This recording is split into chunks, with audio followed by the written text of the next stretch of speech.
Mary Beth, holding Cliff's tortoiseshell glasses, winced. She looked to Petey and Mitch. Do something. With her do something look prompted Mitch to walk up to Jones and suggest that Jones leave. At that point, it seemed as though Jones had had enough. Mary Beth sat down in the chair next to Ellen and asked if she was okay. The jazz impresario and a tall guy whose name Mary Beth never caught, and Petey stayed with them in the parlor as the remaining crowd of men followed Mitch into the hallway. As soon as Jones hit Mitch, and Mitch, who had grown up in pretty close proximity to the Elysian Fields housing projects, and for whom a fight with some drunken, untenured philosophy professor seemed a sure victory, swung back with the incredible ease and pleasure the crowd of small press publishers were on the side of the newspaper man. Jones was a dirty fighter. He bit Mitch on the forearm as soon as Mitch recovered from his scream and found both of his hands around Jones's cleanly shaven throat. 2 hours later, in the emergency room of the Truro Infirmary, he told Mary Beth he could have killed Jones.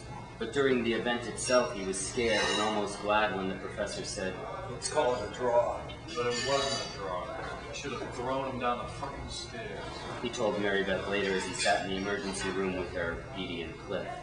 Right, and then the police would have to get involved. Headlines from our own paper. Arch writer kills ex-Loyola professor in small press bracket. Thank you. Holding the left side of his head, Mary Beth had held his hand on the drive over to the hospital because she had spent too much time in the LWC bathroom cleaning Mitch's bite, and Cliff wished she was still holding it. And Petey, you better try to call your wife again. I think we're in the quarter drink. If she's not there, leave a message and have her call the hospital. They'll page you. I'll try, but Barbara will never believe this. Why not? Well, I mean, it's a quiet, rainy Tuesday in New Orleans, 2 weeks into Lent. The city is quieting down. There isn't a parade for St. Patrick's Day. There's nothing terribly exciting going on. You get us invited to a meeting of some small press people. Sounds good. By the way, Cliff, how do you know them?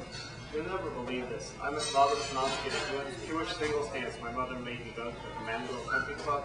She thought it would be a good place for me to meet some nice single women. God, how do I get involved in these things? A singles dance at the Mandeville Country Club that your mother suggested? Well, did you meet any nice girls? No, I met Janowski instead. God, where is the nurse? It's killing me. Go on, Petey. So we go to this dress, an old antebellum mansion near Lee Circle. Waiting there is a collection of publishers. One guy says he's also a street performer, a member of the Ashes of Malvern, and that his group performs regularly in Jackson Square and sometimes in cemeteries. Then there's Dr. Kingfisher with his publication, Cave Fool, not to mention the Andy Warhol clone from Bumby, the only art magazine in New Orleans worth looking at, and his little red-headed sidekick, Mark Pokey. Then those pretentious guys from Maple Circle. But the publisher kept doing impressions of some guy named Jaime the Mexican Jew. Nah, the best one was the Unreasonable Nightmares guy. What a fucking asshole.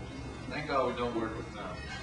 Cliff, that was the weirdest bunch of people. Much better than this year's Mardi Gras.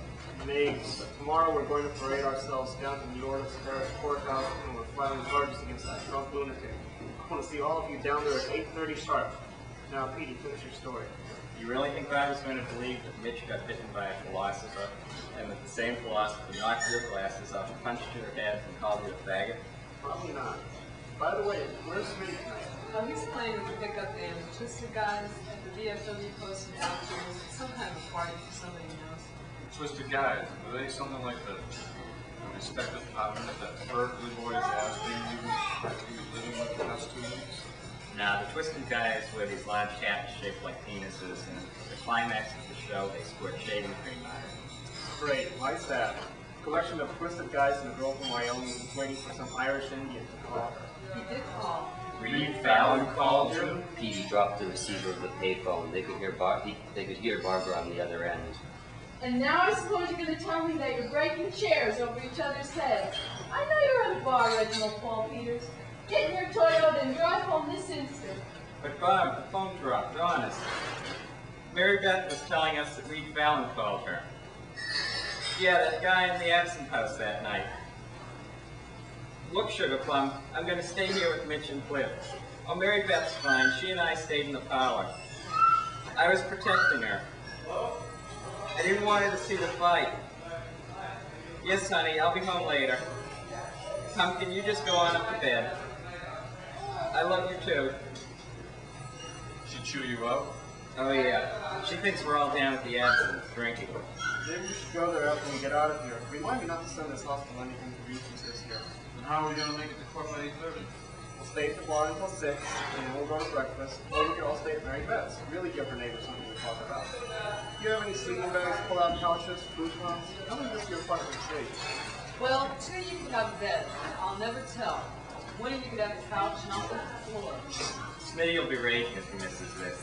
Sleepover at Mary Beth Martin's. So will your wife. Well, maybe we should go for a drink after this no matter where we stay. I know I'll need one. How are the doctors here? How's your arm? It hurts. I'm a fucking bastard. I wish I'd thrown him down those stairs, fucking mud. And all those jerks are standing there with their mouths open watching. God forbid they should have gotten involved. I hate people like that. They're trouble. They can't stand up for shit. They're full of shit, little bourgeois fuckers. A young nurse came in and called Mitch's name before he got more abusive. He stood and followed her.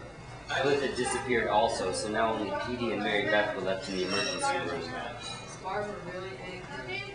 Yeah, she's just nervous. Did I give you my new phone number? Barbara got an obscene phone call and had our number changed. I was at work and she didn't bother to call and let me know what was going on. So I called the house just to see what she was doing. And the operator came on and informed me that my number has been changed and I'm listed. Pregnancy. Quite a shock. Mary Beth smiled. She vaguely remembered her one pregnancy, and tonight she didn't want to remember. The sound of Reed Fallon's voice came back to her, and she felt somewhat removed from the evening's violent events. No, you? Yes. Oh, when you were divorced? Yes, but I suspect tomorrow will be different. You think you'll accomplish something there? I don't know. He did hit Cliff and he did bite Mitch. What about the story? What do we even say about the eldest chapter? That they drink? Everybody drinks here. Both laughed as Mary Beth took a pack of gum from her large black leather bag. She offered a piece to Petey. He accepted. The waiting room was almost empty except for a woman in the corner and a teenage girl sitting by the payphone. Mary Beth looked at her Cinderella watch. It was almost 10:30. They'd been at the Truro Infirmary for an hour and a half.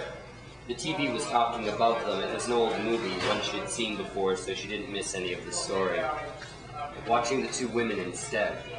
The younger was obviously waiting for the phone to ring. The other woman, who was Mary Beth's age or a little older, was probably waiting for a patient. From time to time, she would fan herself with the Times-Picayune and then shift her large breasts around in the elasticized tube top of her red dress.